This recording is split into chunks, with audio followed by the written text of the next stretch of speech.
কেউ কোনো ধর্মস্থান তৈরি করছে, শুনছেন, তখন সে সাম্প্রদায়িক হচ্ছে না। আর একজন কেউ মসজিদ করতে যাচ্ছে অমনি সাম্প্রদায়িক হয়ে গেল। তাহলে তখনই বুঝে লিয়া দরকার এরা ইসলাম ও মুসলমানকেই সাম্প্রদায়িক মনে করে। তো যাক, আমি পক্ষে বিপক্ষে যাচ্ছি না, পক্ষে বিপক্ষে যাচ্ছি না, আমি এই দ্বিচারিতাটাই যাচ্ছি যে মসজিদ, মাদ্রাসা, কবরস্থান, ঈদগাহকে এত ঘৃণা কেন, আমি এই দ্বিচারিতাটাই যাচ্ছি। কথা বুঝে আসছে? অথচ সংবিধান বিরোধী কাজ হচ্ছে দেশের জনগণের টাকায় ধর্মস্থান করা, আর কেউ কারো বাপের টাকাই করছে। আমি আবার বলছি, সে ঠিক করছে কি ভুল করছে তর্কে আমি যাচ্ছি না। ও সময় এলে আমি বলবো, কেন আগে দেখি না রে বাবা, দেখি না, আগে হোক না, দেখি, তারপরে তার কথা কি হয়েছে না হয়েছে পরে সব ভাবা যাবে। খুনি আমরা ধরুন একটা গ্রুপ 50 জন কি 100 জন, শুনছেন তো, 50 জন কি, আরে আমাদের কারিমুল্লাহ ভাই যে, তোমার এখানে দাওয়াত আছে, বসো, আসো এদিকে, আসো এদিকে চলে আসো। শুনছেন তো নাকি? বলবো না, ছেড়ে দেবো? একটা জায়গায় ধরুন আমরা 100 জন লোক আছে, শুনছেন, 100 জনের লোকের মধ্যে থেকে কেউ কোনো ধর্মস্থান তৈরি করছে, শুনছেন, তখন সে সাম্প্রদায়িক হচ্ছে না। আর একজন কেউ মসজিদ করতে যাচ্ছে অমনি সাম্প্রদায়িক হয়ে গেল। তাহলে তখনই বুঝে লিয়া দরকার এরা ইসলাম ও মুসলমানকেই সাম্প্রদায়িক মনে করে। সে ভুল করছে কি ঠিক করছে আমি পক্ষে বিপক্ষে যাচ্ছি না। কথা বুঝে আসছে? সে সময় হলে আলোচনা হবে। কেন অনেক কিছু দেখতে হয়, কেন বিগত দিন যখন কোনো লোক দেখি এক জায়গায় দাঁড়াতে পারে না, তার বিষয়ে কথা বলতে গেলে একটু ভেবে ভেবে বলতে হয়। তার আমি পক্ষে বিপক্ষে যাচ্ছি না। আমার বক্তব্য, তুমি করছো একটা ধর্মস্থান, আর একজন কেউ যদি করে অমনি সে সম্প্রদায় হয়ে গেল। এটা দেখে শিক্ষা নিতে হয়। এই আমার কম, এটা দেখে শিক্ষা নিতে হয়। আজ কাউকে কোনো বাহানায় লাথি মারা হচ্ছে, কালকে তোমাকেও কোনো বাহানায় লাথি মারা হবে। যার জন্য চুরি করলে, যার জন্য লড়াই করলে, যার জন্য কেস খেলে, যার জন্য মার্ডার করলে, যার জন্য জাহান্নামের দরজায় পৌঁছেও গেছো, শুধু ঢুকতে বাকি। বুঝাবার জন্য বলছি, মানে এত খারাপ দিকে চলে গেছে, সেই তোমাকে একটা বাহানাতে বলছে বেরো। কেন? ও যদি বেরো বল, তাহলে তো তোমারও কাজ যেটা নয় তুমিও সেটা করছো, তোমারও তো বলা দরকার বেরো, কিন্তু না আমি মালিক, আমি যা কিছু করবো। কথা বুঝে আসছে না? নাই, এইটা একটা বোঝা দরকার। তো যাক, আমি পক্ষে বিপক্ষে যাচ্ছি না, পক্ষে বিপক্ষে যাচ্ছি না, আমি এই দ্বিচারিতাটাই যাচ্ছি যে মসজিদ, মাদ্রাসা, কবরস্থান, ঈদগাহকে এত ঘৃণা কেন, আমি এই দ্বিচারিতাটাই যাচ্ছি। কথা বুঝে আসছে?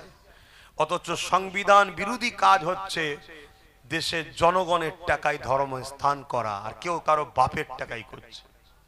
আমি আবার বলছি, সে ঠিক করছে কি ভুল করছে তর্কে আমি যাচ্ছি না। ও সময় এলে আমি বলবো, কেন আগে দেখি না রে বাবা, দেখি না, আগে হোক না, দেখি, তারপরে তার কথা কি হয়েছে না হয়েছে পরে সব ভাবা যাবে। খুনি তো যাক, আমি একটা কথা বলতে চাইছি। অ্যাকচুয়ালি ব্যাপারটা আমি কি বলেছি জানেন? রসুল বলছেন অন্যায় দেখলে হাত দিয়ে রোকো, অন্যায় দেখলে। এই কমিটি, এই ক্যামেরাম্যান, যদি কাটো আগেরটা আলাদা কাটবে, এটা আবার আলাদা কাটবে, একসাথে করে দেবে না, তাহলে মানে উল্টো হয়ে যাবে। না সব আমার সব রয়েছে, সব যন্ত্র সব কেটে কুটি সব ছড়িয়ে দিচ্ছে। কথা বুঝে আসছে?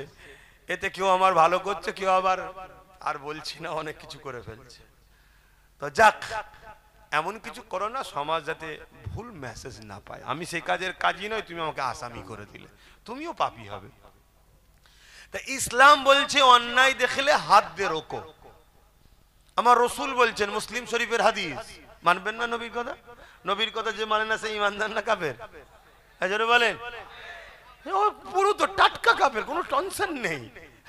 আবার কাফের বললেও অনেকে আবার অ্যালার্জি হয়, অনেকে আবার এরমও বলে কোরআন হাদিস আল্লাহ নাকি কাউকে কাফের বলেনি। কত বড় তুই মূর্খ, নিজে থেকে ধরাতে দিচ্ছিস, পাগল, একটু চুপচাপ থাক না। বড় গোল জামা লেগে দিলেই মনে হয় যেন হুজুর। চুপচাপ খেয়ে বীর পালা, বেশি কথা বলতে যাসনি, ধরে ফেলবে সাধারণ লোক যে মূর্খ রে, কোন হাতে খেতে হয় সেটাও জানে না, দরজা বন্ধ করে খা। নাই ধরা পড়ে যাবে। তো কথা যাই হোক, তা মুসলমানকে মুসলমান বলতে হয়, মোমেনকে মোমেন মুসলমান বলতে হয়, মুনাফেককে মুনাফেক মুসলমান বলতে হয়, মুশরিককে মুশরিক বলতে হয়, কাফেরকে কাফের বলতে হয়, ভালোকে ভালো বলতে হয়, চোরকে চোর বলতে হয়, ডাকাতকে ডাকাত বলতে হয়, ওলিকে ওলি বলতে হয়, মুফতিকে মুফতি বলতে হয়, আলেমকে আলেম বলতে হয়। আমাকে কেউ যদি বলে হাফেজ আব্বাস সিদ্দিকী, আমি হাফেজ, তাহলে চিটিংবাজি হবে না? হাফেজকে হাফেজ বলতে হবে, ঠিক তো নাকি? যার যেটা থাকে সেটা বলতে হবে তো, না কি বলবো?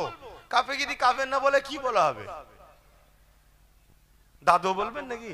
না না না বলবেন, কি বলবেন? কাফেরই তো বলতে হবে। আমি তো সবাইকে বলছি না, যে কুফরি করে সে কাফের, যে কুফরি করে, যে রসুলের কথাকে অস্বীকার করে, অবিশ্বাস করে, অমান্য করে, খিল্লি করে, তুচ্ছ তাচ্ছিল্য করে, সে তো কাফের। দাদা হুজুর ওসিয়ত নামা আছে, দাড়ি টুপি জুব্বা পাগড়ি, কেউ যদি তুচ্ছ তাচ্ছিল্য করে সে কাফের। টুপি পরে না, কেউ বলতে পারবে নাকি ছিল কাফের? এই যাদের মাঝে টুপি নেই এরা কাফের, কেউ বলতে পারবে না। কিন্তু একজন যদি টুপি কেলে তুচ্ছ তাচ্ছিল্য করে, ওই দেখলেন না, এই সামনে রোজার মাস আসবে, কত দেখবেন সারা দিন পেট মুটা করে খেয়েছে হারামখোর, আর মাথায় টুপি দিয়ে গিয়ে বসে, কি টুপি কেলিয়ে খিল্লি করা হচ্ছে নয় না? দাড়ি টুপি জুব্বা পাগড়িকে তুচ্ছ তাচ্ছিল্য করলেই কাফের হয়ে যাবে। দাদা হুজুর ওসিয়ত নামা দেখে নেবেন, ওইদিকে আমি যাচ্ছি না। আমি যেটা বলবো, কেন আমার ভাই এসেছে, সে একটা সম্মানীয় ব্যক্তি, আল্লাহ তার ইজ্জত দিয়েছে, সেও মানুষের কাছে দিনের কথা বলে, মাঝে মাঝে একটুখানি কড়া বলে ফেলে, বলে ফেলার জন্য অনেকে আবার পিছনেও লেগে যায়। কথা বুঝে আসছে, এটা হয়। তবে আমি ভাইকে সবার সামনে বলবো, হক কথা বলতে হবে। তবে আবার ইসলামী বলেছে মুক্তাদায়ে হাল বুঝতে হয় এবং হেকমার সাথে বলো। কথা বুঝে আসছে? হেকমার সাথে বলো। অতএব এটা একটু খেয়াল রাখা দরকার। যাক, আমি ওদিকে যাচ্ছি না, আমি যেটা বলছি সেটা, তোরা গজলের পিছনে পড়ে আছিস, আমি যেটা বলছি সেটা শোন। বেঁচে থাকলে অনেক গজল শুনবি, ইসলাম থাকলে অনেক গজল শুনবি। কালকে জলসা করতে পারবি কি মানে আছে? কালকে তো বলতে পারে ইসলামিক কোনো প্রোগ্রাম চলবে না এদেশে, যে দেশে বলে মসজিদ চলবে না, মাদ্রাসা চলবে না, কাল তো বলতে পারে ইসলামিক কোনো সভা জলসা হবে না। কি করবি? তোদের কি ক্ষমতা আছে বলতে কি না? অতএব কথাগুলো শোনো, কাজ থাকতে থাকতে আগে কোমর বাঁধো, ভিতটা ঠিক করো, তারপরে 10 তলা করবে, 20 তলা করবে, 10টা গজল শুনবে, সব দিন আসবে।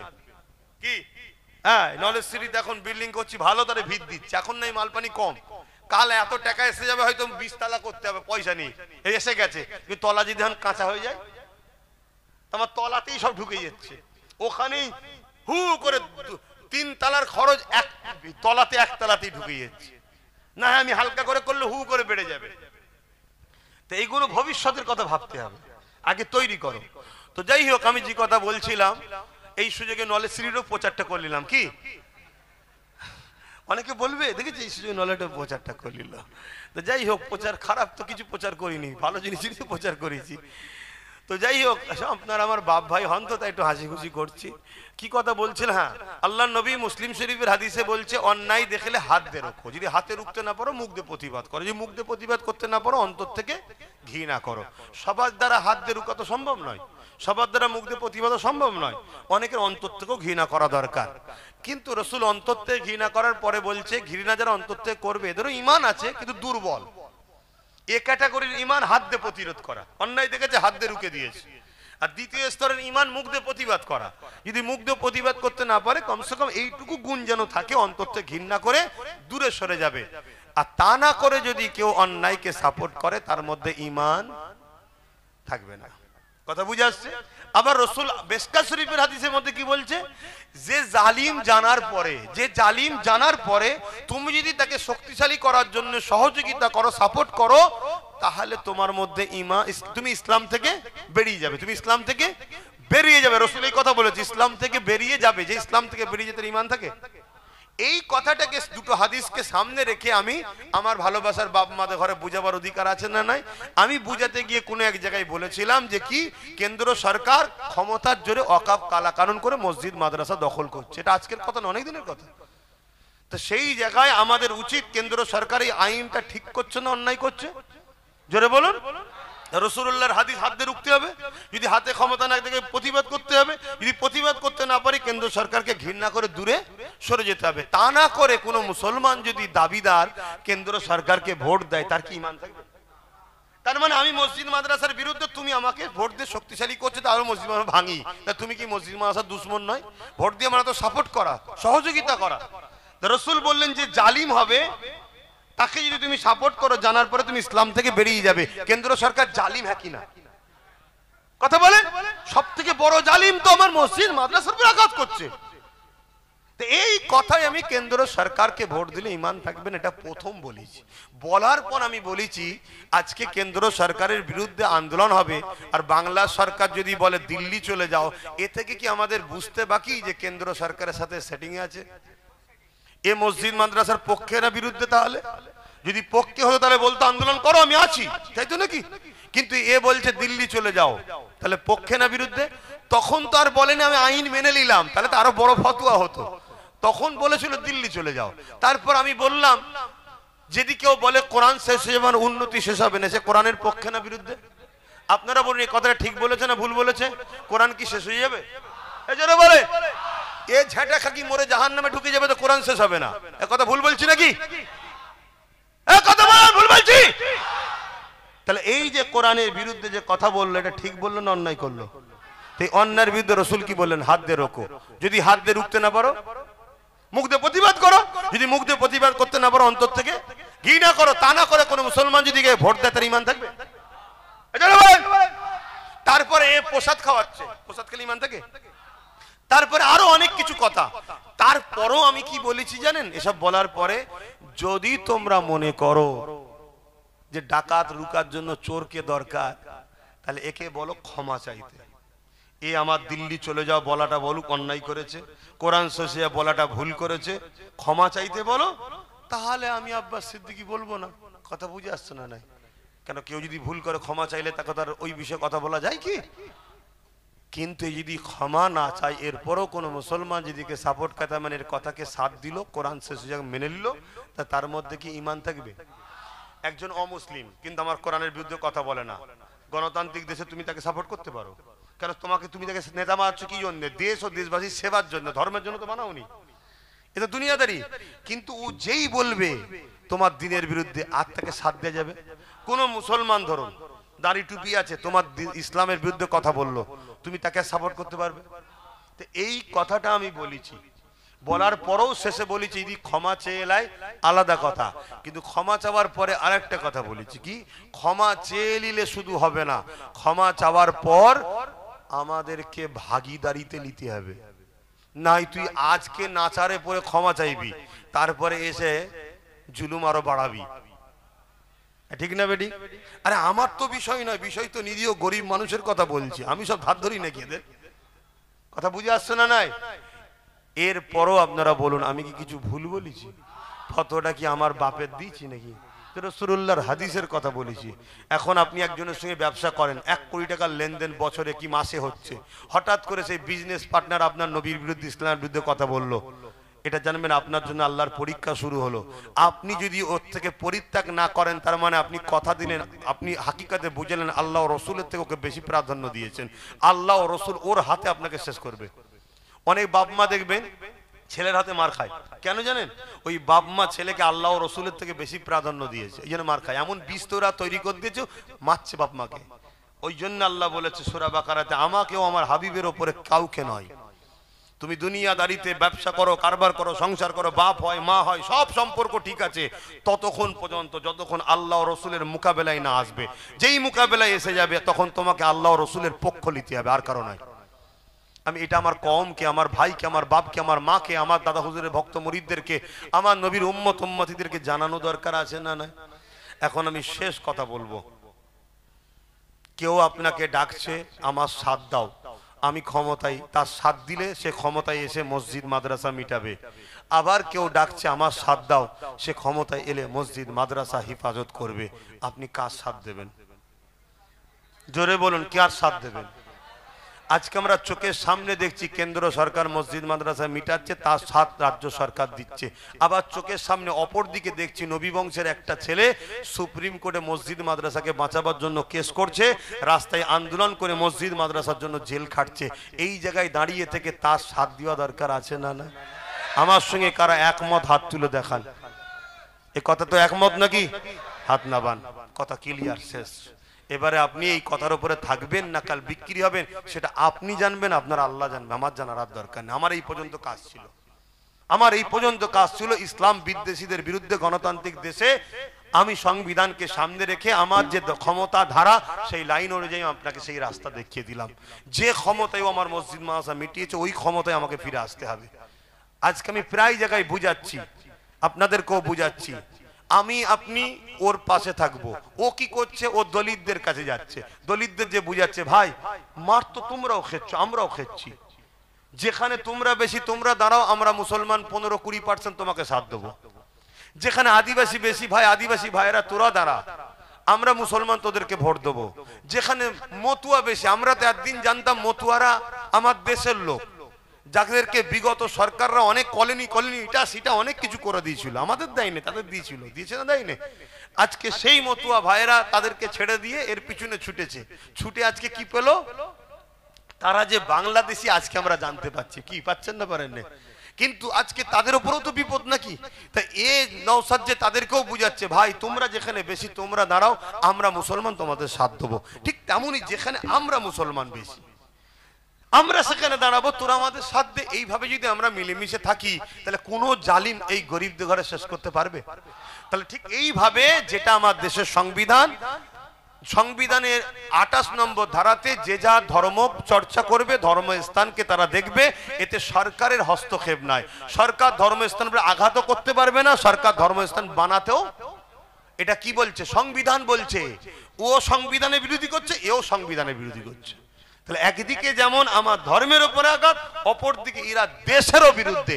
তো এই জায়গাতে আব্বাস সিদ্দিকী যা গুটি কত কথা বললো একদম দিল থেকে বলবেন, আমি কারোর উপরে জুলুম করব না, কিন্তু আমার জানা দরকার আপনারা আমার উপরে কেউ কষ্ট পেলে, কেউ নারাজ হয়েছেন, তাহলে আপনারা আমার সাথে আছেন তো? আমার মতে একমত তো নাকি? তাহলে আগামী দিন একটা জায়গায় আমি ডাকবো, একটু মাথা দেখানো দরকার আছে, একটা ভিড় দেখানো দরকার আছে, অকাবের স্বার্থে এটা দরকার আছে। চেষ্টা চলছে, যদি আল্লাহ মিলিয়ে দেয় ব্রিকেটে আপনারা ঘাটের পয়সায় যেতে হবে। কিন্তু যার তার কথা শুনে চলে গেলে হবে না। আপনারা প্রতি শুক্রবার দিন আমি লাইভে বসি, পীরজাদা এমডি আব্বাস সিদ্দিকী বলে একটা ফেসবুক পেজ আছে এবং PABS বলে ইউটিউব চ্যানেল আছে, ওতে আমি লাইভও প্রচার করব। অমুক দিন অমুক টাইমে অমুক জায়গায় ব্রিকেটে হচ্ছে, যদি আল্লাহ মিলিয়ে দেয় আপনাদেরকে জানাবো, আসবেন বলুন ইনশাআল্লাহ। কেন? যত মাথা বাড়বে জালিম তত ভয় খাবে। কথা বুঝে আসছে? আর আমাদের মধ্যে যারা দুর্বল আছে তারাও তখন চাঙ্গা হয়ে যাবে, ঠিক না বেটি? হ্যাঁ, আর চিন্তা নেই, আমার ভাই আছে। কি কিছু মানুষ আছে দুর্বল, আমি এখান থেকে খুলে আওয়াজ দিচ্ছি আমার প্রত্যেকটা ভাইকে একজন ধর্মগুরু হিসাবে, আমি কোনো রাজনীতির নেতা হিসেবে কথা বলছি, ধর্মগুরু হিসাবে আসো ভাইরা, যাদের জন্য লড়াই করছো তারা তোমাদেরকে এক ক্রিমিনাল বানাচ্ছে, সমাজ বিরোধী বলে প্রমাণ করাচ্ছে, তোমার ধর্মকে শেষ করছে, আগামী দিন তোমাকে প্রয়োজন হলে ছেঁটে ফেলে দেবে, যেমন অনেককে ফেলে দিচ্ছে, তোমাকেও কাল দেবে। তাই চলে আসো ভাই, চলে আসো, ঘরের ছেলে ঘরে চলে আসো।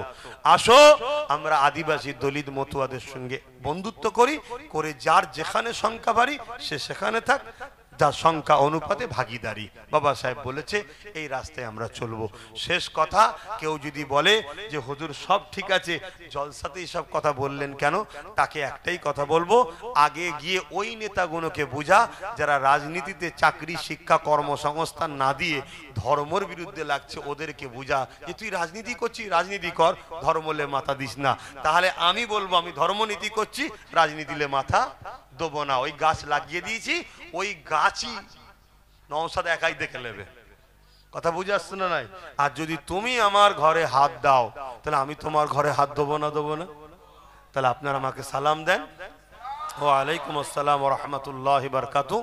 একটা ভাই এসেছে, মনে কষ্ট না পাই, কেউ মুসাফা করবেন না, হাত বাড়াবেন না, আমাকে যাবার রাস্তা দেবেন, দোয়া আমি আর চাইছি না, ভাই দোয়া চাইবে।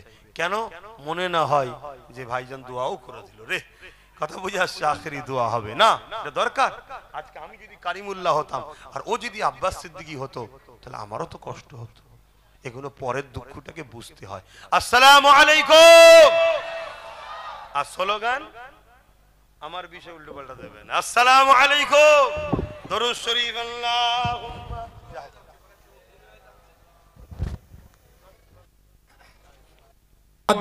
জামান বাংলার দ্বিতীয় সালাউদ্দিন আইয়ুবী বড় ভাইজান পীরজাদা আব্বাস সিদ্দিকী জিন্দাবাদ, বড় ভাইজান জিন্দাবাদ। দাদা পীরের হক সিলসিলা আমাদের সকলের আদরের ভাইজান হুজুর কেবলা, নারে তাকবীর, মাসলাকে মুজাদ্দিদে জামান, শিরায় শিরায় রক্ত, শিরায় শিরায় রক্ত, নারে তাকবীর। বাংলার দ্বিতীয় সালাউদ্দিন আইয়ুবী পীরজাদা আব্বাস সিদ্দিকী ভাইজান, বাংলার দ্বিতীয় সালাউদ্দিন আইয়ুবী বড় ভাইজান হুজুর কেবলা, নারে তাকবীর, মাসলাকে মুজাদ্দিদে জামান। সকলে জান ভরা বেগে, প্রাণ ভরা ভালো